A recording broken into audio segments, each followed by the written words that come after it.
Can you imagine a 78-year-old woman, frail and weathered, kneeling beside her bed at 3 in the morning, her knees pressing into the cold wooden floor, whispering prayers so softly that even the walls cannot hear? Can you picture her calloused hands clutched together, trembling not from age but from the weight of desperation, her lips moving in silent pleas while her family sleeps in the rooms nearby, unaware of the battle being fought in the darkness?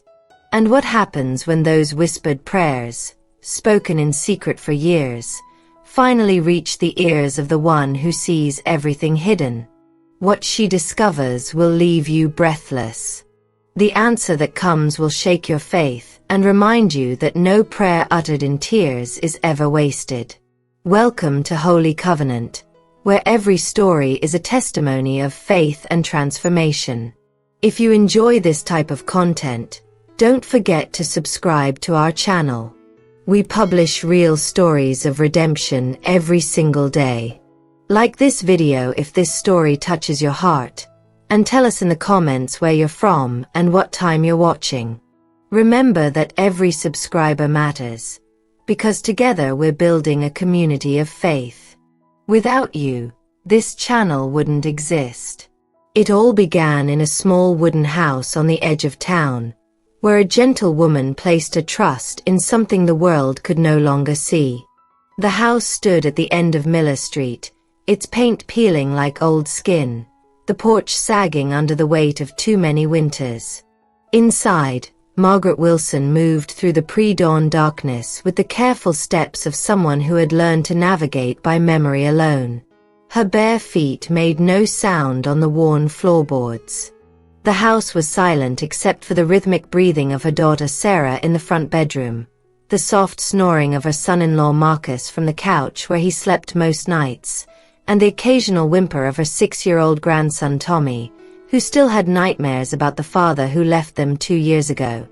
Margaret lowered herself beside the bed, her joints protesting with small pops and creaks that she had grown accustomed to ignoring. The moonlight filtered through the thin curtains, casting pale shadows across the room. She pressed her palms together, feeling the rough texture of skin that had scrubbed too many floors, washed too many dishes, worked too many hours at the laundromat for minimum wage. Her lips began to move, forming words that had become as familiar as breathing. Lord, I know you hear me. I know you see us. Please, give Sarah the strength to keep going. Help her find work. Help Marcus overcome whatever darkness is eating him from the inside. Protect Tommy. Keep him safe. Keep him hopeful. And if it's not too much to ask, let there be enough. Enough food. Enough money for the rent. Enough grace to make it through another day. She had been praying like this for 3 years, ever since Sarah's husband left and everything fell apart. Ever since Marcus lost his job at the factory and started drinking away his shame.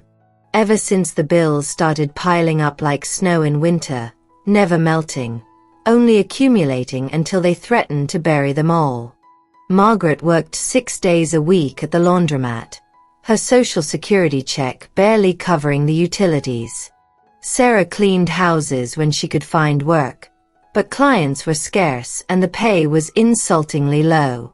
Marcus contributed nothing except tension and the smell of cheap whiskey. The prayers had become Margaret's lifeline, her secret weapon against the despair that tried to creep into her heart each night. She never prayed aloud when others could hear. She never made a show of her faith. She simply knelt in the darkness, poured out her heart to the God she believed was listening, and then rose to face another day with a smile that hid the exhaustion in her bones. This particular morning, as dawn began to paint the sky in shades of gray and pink, Margaret finished her prayers and stood slowly, gripping the edge of the bed for support. Her knees ached. Her back felt like rusted metal. But she moved into the kitchen anyway, beginning the ritual of making breakfast from whatever scraps remained in the refrigerator. 2 eggs. Half a loaf of bread. Some butter that was probably past its expiration date. She would make it stretch. She always did. Sarah emerged from her bedroom an hour later, her eyes swollen from crying the night before. She was 34 but looked 50, the stress aging her like time-lapse photography. "Mama, you didn't have to get up so early," she said, her voice hoarse. "I wanted to," Margaret replied, setting a plate of toast in front of her daughter. "You need to eat before your interview." Sarah had an interview at a grocery store for a cashier position. It paid barely above minimum wage, but it was something. It was hope. Margaret watched her daughter pick at the toast, noticed the trembling in her hands, the way her shoulders curved inward as if trying to make herself smaller, less visible to a world that had been so cruel. "You're going to do great," Margaret said, reaching across the table to squeeze Sarah's hand. "God's got a plan for you, baby." "I know he does." Sarah looked up, and for a moment, Margaret saw the little girl she used to be, the one who believed in fairy tales and happy endings. "How do you still have faith, Mama?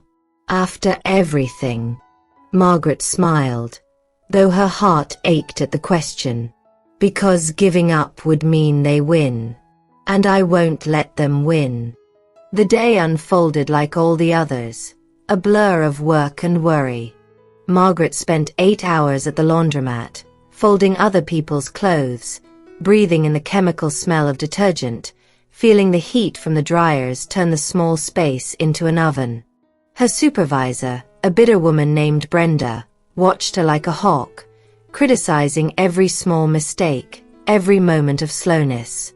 Margaret endured it silently, her mind elsewhere, praying wordlessly as her hands moved through the familiar motions. When she returned home that evening, Sarah was sitting at the kitchen table, staring at nothing. The interview had not gone well. "They said they'd call," Sarah whispered, but both women knew what that meant. Margaret wanted to scream, wanted to demand answers from heaven, wanted to know why every door kept slamming shut in their faces. Instead, she made dinner from a can of soup and some stale crackers, and they ate in silence while Marcus drank himself into unconsciousness in the living room and Tommy colored quietly in the corner, his small face too serious for a child his age. That night, Margaret knelt beside her bed again. The moonlight was gone, replaced by thick clouds that promised rain. Her prayers felt heavier tonight, weighted with a desperation she rarely allowed herself to acknowledge. "How much longer, Lord? How much longer can we keep doing this? I'm tired. I'm so tired. But I trust you. I have to trust you. Because if I don't, there's nothing left." The weeks that followed brought no relief.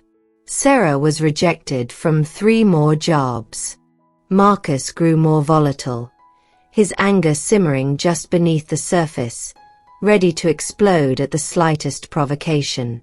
Tommy started wetting the bed again, a regression that broke Margaret's heart.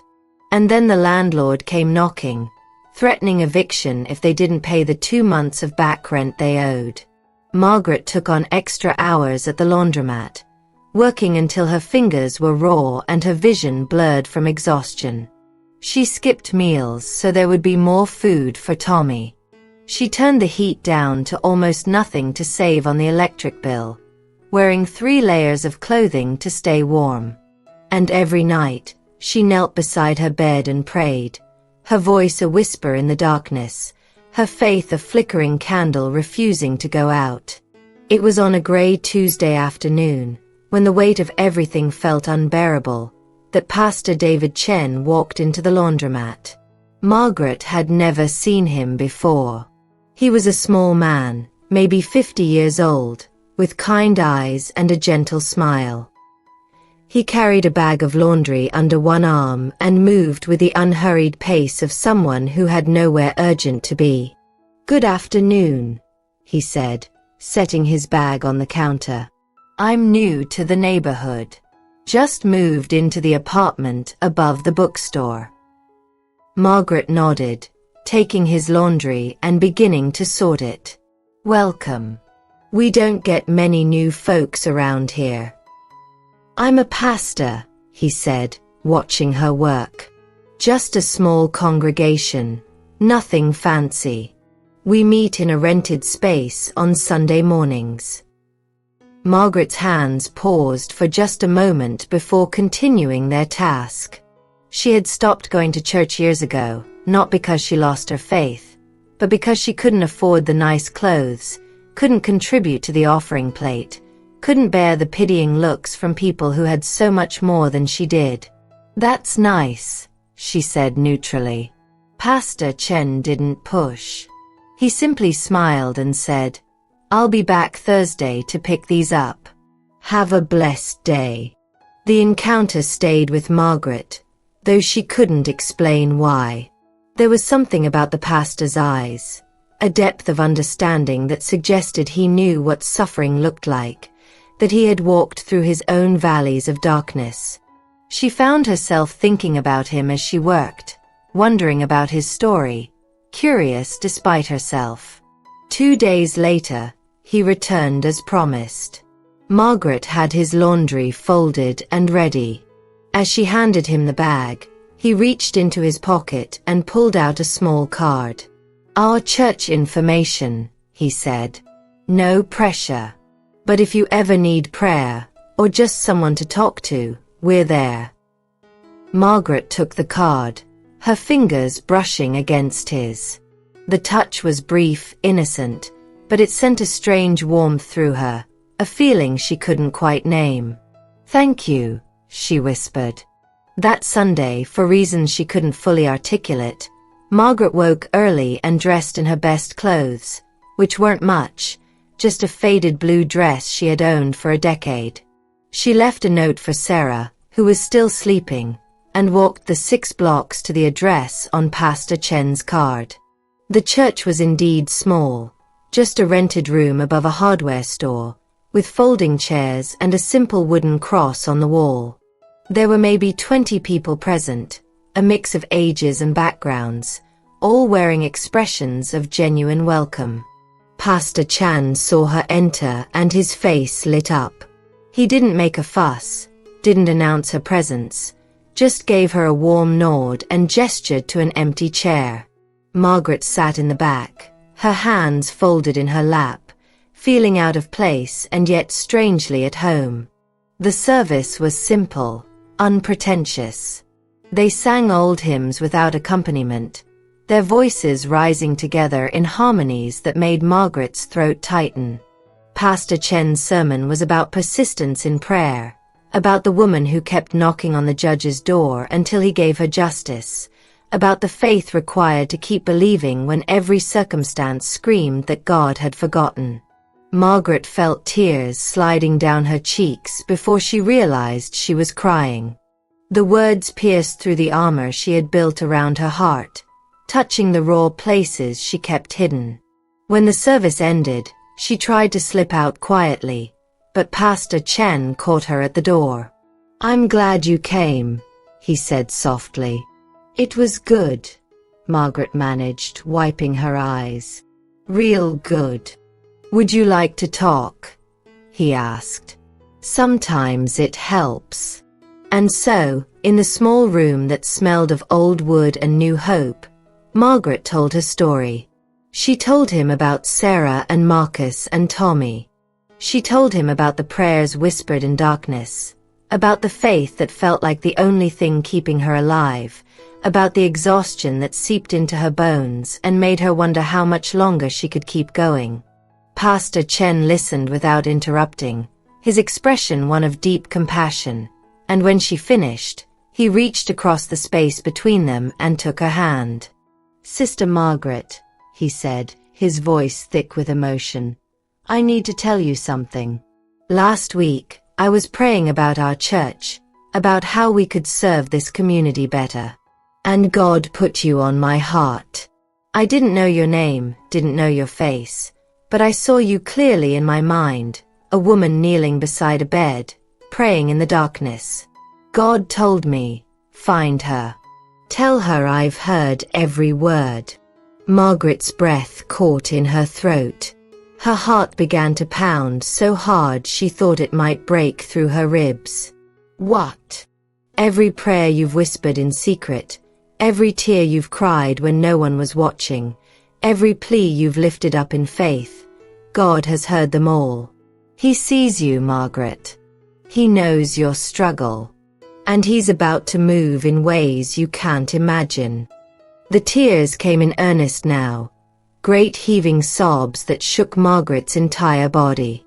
Pastor Chan held her hand and prayed over her, his words wrapping around her like a blanket. And for the first time in years, Margaret felt a peace that defied logic, a certainty that she was not alone, that her faith had not been in vain. The following week brought the first sign. Sarah received a call from a nursing home across town. They needed someone for the day shift, full-time with benefits. The pay was decent, better than anything she had been offered before.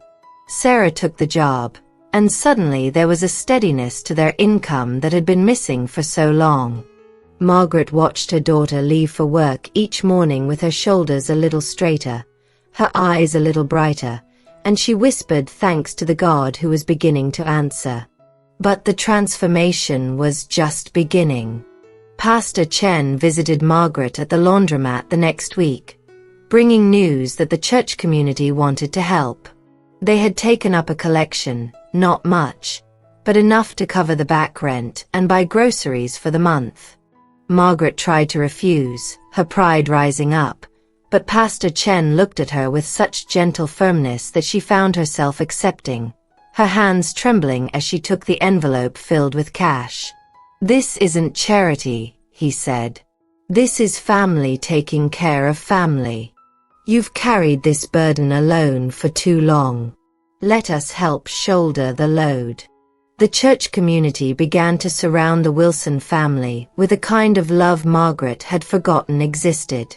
Women from the congregation brought meals, not fancy dishes but simple, hearty food that filled their bellies and warmed their hearts. Men from the church came and fixed the sagging porch, patched the leaking roof, replaced the broken window in Tommy's room. They didn't ask for thanks or recognition. They simply showed up, did the work, and left with smiles and prayers. Marcus, who had been spiraling deeper into his darkness, began to take notice. At first, he was suspicious, defensive, convinced there had to be a catch. But the church people were patient with him, never judgmental, never preachy. They simply treated him with dignity, as if they believed he was worth something, even when he didn't believe it himself. Slowly, almost imperceptibly, something in Marcus began to shift. He started drinking less. He began helping with small repairs around the house. And one Sunday morning, to everyone's shock, he showed up at the church service, sitting in the back row with his arms crossed, his expression guarded but present. Pastor Chen didn't make a spectacle of him. He simply welcomed him with a nod, the same way he welcomed everyone, and continued with the service. But Margaret saw the tears glistening in Marcus's eyes during the closing prayer, saw the way his shoulders shook with silent emotion, and she knew that God was working on his heart in the hidden places where real transformation happens. The breakthrough came 3 months after that first Sunday service. Marcus approached Pastor Chan after church, his voice rough and halting. "I need help," he said. "I've been running from God for so long. I don't know if he'd even want me back." Pastor Chen put his hand on Marcus's shoulder. "Son, the door is always open. Always. No matter how far you've run, God's arms are wider." Marcus began attending a men's group at the church, a small gathering of broken men who were learning to be honest about their struggles, who were choosing vulnerability over pretense. He stopped drinking entirely. He found work at a construction company through a connection at church. Nothing glamorous, but honest work that gave him purpose. The change in the household was palpable. The tension that had hung in the air for years began to dissipate, replaced by something that felt almost like peace. Tommy flourished in this new atmosphere. He stopped having nightmares. He started bringing home drawings from school that were filled with bright colors instead of dark scribbles. He began to laugh again, a sound that made Margaret's heart soar. The church community embraced him completely, and he thrived under their attention and affection. But the greatest transformation was in Sarah. As the weight lifted from her shoulders, as the financial pressure eased and her husband returned from the brink, she began to remember who she had been before life broke her. She started singing again, hymns she learned as a child, her voice filling the house with music that had been silent for too long. She joined the church choir, her alto harmonizing beautifully with the other voices, and Margaret would sit in the congregation and weep at the sound of her daughter's restored joy. One evening, 6 months after that fateful Tuesday when Pastor Chen first walked into the laundromat, Margaret was washing dishes when Sarah came and stood beside her, drying each plate with careful attention. "Mama," she said quietly, "I never understood before. I never understood how you kept believing when everything was falling apart. But I think I'm starting to see it now."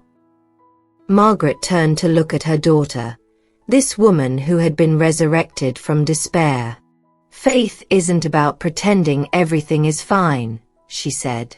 "It's about knowing that even when nothing is fine, God is still good. Even when we can't see the way forward, He's already there, preparing the path." Sarah nodded, tears streaming down her face. "You prayed for us. All those years. You prayed in secret." "I did," Margaret confirmed. "And He heard every word." The two women embraced, and in that moment, Margaret felt the fullness of what God had done. He hadn't just provided money or jobs. He had restored dignity. He had rebuilt a broken family. He had transformed hearts that had been hardened by pain and disappointment. He had taken the scattered pieces of their shattered lives and created something beautiful from the ruins. Pastor Chen became like a son to Margaret, checking on her regularly, praying with her, celebrating every small victory. He told her often how she had impacted him, how her quiet faithfulness had strengthened his own faith, how her story had become a testimony to the entire congregation of what persistent prayer could accomplish. The church community continued to grow, drawing in others who were broken and desperate, who needed to hear that their prayers mattered, that God was listening even when He seemed silent. Margaret found herself mentoring other women, sharing her story, encouraging them to keep believing even when belief seemed foolish. She became a living example of what it meant to trust God in the darkness, to hold on to faith when there was nothing else to hold. 1 year after that first Sunday service, the church held a special testimony night. People stood up one by one, sharing stories of how God had moved in their lives, how prayers had been answered in unexpected ways. When it was Margaret's turn, she stood slowly, her aged body still bearing the marks of years of hard labor, but her eyes shining with a light that had nothing to do with physical strength. "I want to tell you about the prayers I prayed in secret," she began, her voice steady and clear. "For years, I knelt beside my bed in the darkness, whispering my fears and hopes to a God I believed was listening, even though I saw no evidence of it. I prayed for my daughter to find work. I prayed for my son-in-law to find healing. I prayed for my grandson to know peace. I prayed for enough. Just enough to survive another day." She paused, looking around at the faces watching her, faces that had become family. And God heard every single word. He was preparing the answer long before I even knew to ask the question. He sent Pastor Chen to a laundromat on a Tuesday afternoon. He moved in the hearts of this church community to surround us with love. He restored what the enemy tried to destroy. And he did it all because he heard the prayers of an old woman who had nothing to offer except faith. The room was silent except for the sound of people crying, moved by the testimony of God's faithfulness. Margaret continued, her voice growing stronger. I learned that God doesn't just answer prayers. He transforms the people who pray. Those years of praying in secret weren't wasted. They were building something in me, a foundation of trust that could withstand any storm. And when the answer finally came, it was so much more than I asked for. I asked for enough. He gave abundance. I asked for survival. He gave life. Pastor Chen stood and joined her at the front, his own eyes wet with tears. This is why we gather, he said to the congregation. This is why we keep believing, keep praying, keep trusting. Because our God is faithful. He sees every hidden tear. He hears every whispered prayer. And he moves in his perfect timing, in ways that exceed our wildest imagination. The service ended with the entire congregation surrounding Margaret, laying hands on her, praying blessings over her, thanking God for her life and her testimony. And in that moment, Margaret understood something profound. Her years of suffering hadn't been meaningless. They had prepared her for this, to be a light for others walking through darkness, to be proof that God could be trusted even when circumstances screamed otherwise. The months and years that followed brought continued blessing. Marcus not only stayed sober but became a sponsor for other men struggling with addiction, using his own story of redemption to offer hope. Sarah was promoted to a supervisory position at the nursing home, her natural compassion making her invaluable to residents and staff alike. Tommy grew into a thoughtful, kind young man who loved to pray before meals and never missed a Sunday service. And Margaret, though her body grew more frail with each passing year, radiated a joy that defied her physical limitations. On her 80th birthday, the church threw her a celebration.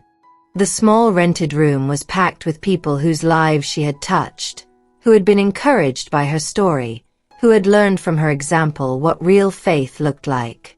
There were tears and laughter, testimonies and songs, and Margaret sat in the center of it all, overwhelmed by the goodness of God.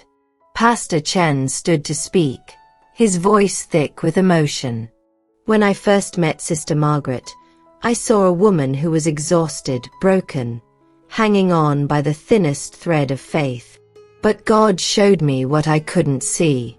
He showed me a warrior, a woman whose prayers were shaking heaven, whose faith was moving mountains even though she couldn't see the results yet. And he told me to tell her what he had told so few others throughout history. I have heard you. I have seen you. And I am moving. He turned to Margaret, his eyes shining. You taught us all what it means to persist in prayer. You showed us that God honors the faith of those who keep believing in the darkness. Your life has been a sermon more powerful than any words I could preach. And I am honored, so deeply honored, to have been the messenger God used to tell you that your prayers were heard. Margaret wiped tears from her weathered cheeks, her heart too full for words. She thought back to those nights of desperate prayer, those mornings when getting out of bed felt impossible, those moments when her faith wavered and she wondered if God had forgotten her name. She thought of the journey, the long road from despair to hope, from brokenness to restoration. And she understood with crystalline clarity that every moment had mattered, every prayer had counted, every tear had been collected by the God who never sleeps, never forgets, never abandons his children. As the celebration continued around her, Margaret closed her eyes and whispered one more prayer, this one filled not with desperation but with gratitude. Thank you, Lord. Thank you for hearing me when I thought no one was listening. Thank you for answering in ways I never imagined. Thank you for proving that you are faithful, always faithful, even when we can't see your hand at work. Thank you for not giving up on us when we were ready to give up on ourselves. And in the silence of her heart, she felt the presence of God wrapping around her like a warm embrace, felt his voice speaking words that needed no sound. I always hear you, daughter. Every prayer, every tear, every whispered plea in the darkness. I hear them all. And I am always, always working on your behalf, even when you can't see it. Your faith has moved my heart. Your persistence has pleased me. And your story will echo through generations, reminding my children that I am a God who sees, who hears, who responds to the cries of those who trust me. Margaret opened her eyes and looked around at the faces of her family, her church, her community. This was the answer to prayers she had prayed in secret, the fulfillment of promises she had clung to when there was nothing else to hold. This was proof that God was real, that faith mattered, that prayers whispered in the darkness could transform not just circumstances but entire lives. The lesson of Margaret's story echoed far beyond that small church. Word spread through the community, through the city, through the networks of churches that heard Pastor Chen share her testimony. People who were ready to give up found hope in her example. Families on the brink of destruction chose to hold on for one more day because they heard that God had heard Margaret's prayers and could hear theirs too. Men and women who had stopped believing began to pray again, inspired by the proof that God was still in the business of miracles, that he still heard the cries of the desperate and the broken. Margaret's final years were spent in service, visiting people in their homes, praying with those who had lost hope, sharing her story with anyone who would listen. She became a living testament to the power of persistent faith, a walking miracle who proved that God's timing, though often mysterious, was always perfect.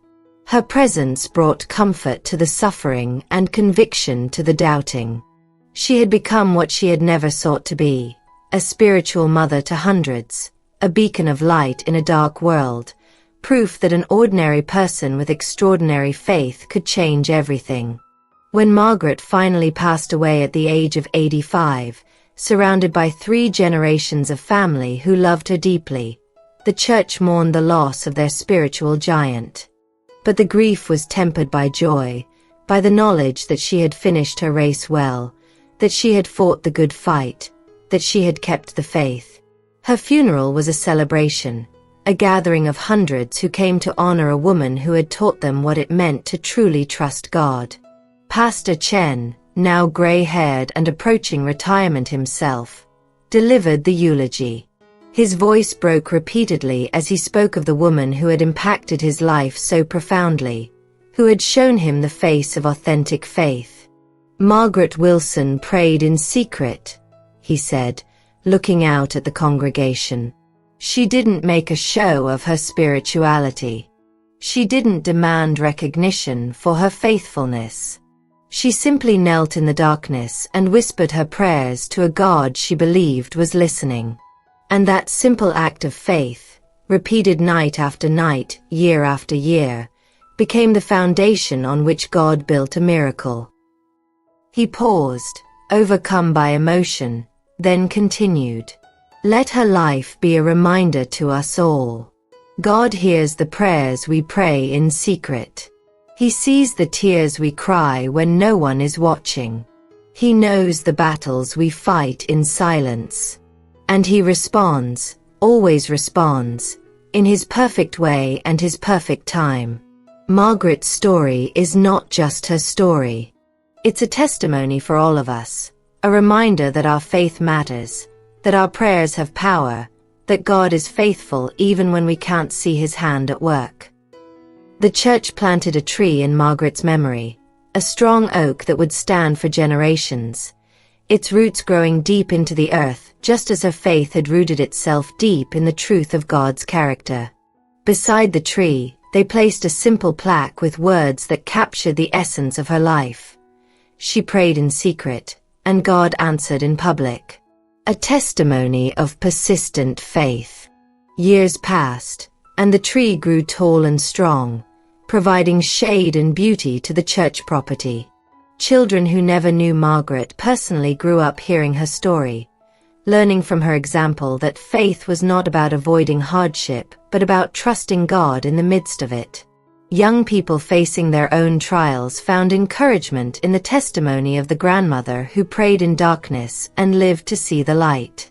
Families on the brink of collapse chose to hold on because they heard that Margaret's God was still alive, still active, still answering prayers. The church that started in a rented room above a hardware store eventually grew and purchased its own building, a beautiful sanctuary that became a beacon of hope in the community.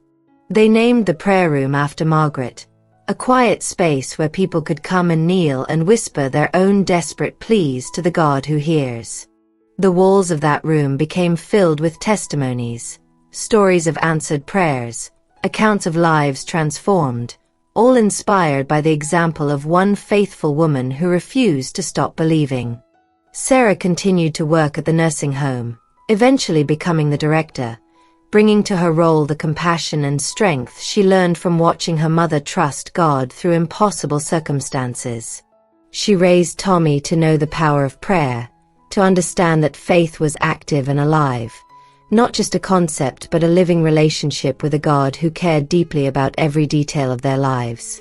Tommy grew up to become a youth pastor, dedicating his life to showing young people that God was real and present and faithful, using his grandmother's story as the foundation of his ministry. Marcus, sober for over 15 years before he passed away, spent his final years helping other men find freedom from addiction. He would sit with them in the church basement, sharing coffee and tears and testimonies, telling them about the grandmother who prayed him back from the edge of destruction, who never gave up on him even when he had given up on himself. His funeral brought hundreds of men whose lives he had touched, men who stood up one by one and testified that Marcus had shown them what redemption looked like, that his transformation had given them hope that they too could change. The ripples of Margaret's life continued to spread, touching people she never met, impacting communities she never visited. Her story was told in sermons and testimonies, written in books and articles, shared on mission trips and at conferences. Everywhere it went, it carried the same message. God hears the prayers whispered in secret. He sees the faith exercised in darkness. He honors the persistence of those who keep believing when every circumstance suggests they should quit. And he answers, always answers, in ways that exceed our wildest dreams. Decades after Margaret's death, a young woman named Elena walked into the church, broken and desperate, ready to give up. She had lost her job, her marriage was failing, her children were struggling, and she felt utterly alone. Someone gave her a book that contained Margaret's story, and Elena read it late one night, tears streaming down her face. She recognized herself in Margaret's journey, saw her own desperation reflected in the grandmother's midnight prayers. And something shifted in Elena's heart. If God had heard Margaret, perhaps he would hear her too. That night, Elena knelt beside her bed for the first time in years and began to pray.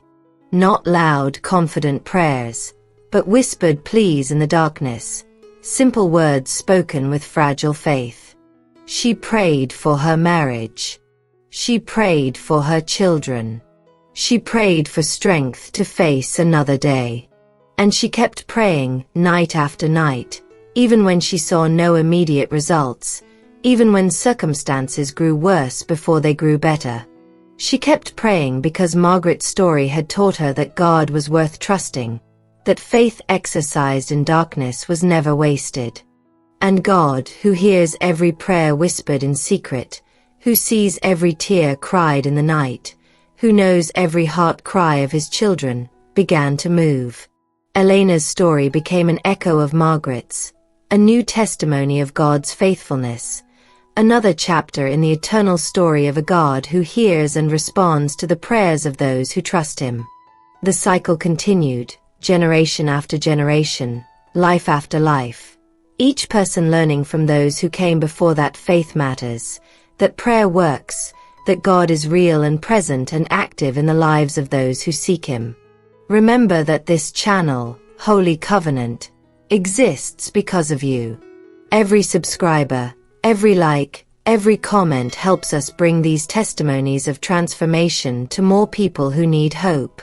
You are the reason we share these stories. Without you, none of this would be possible.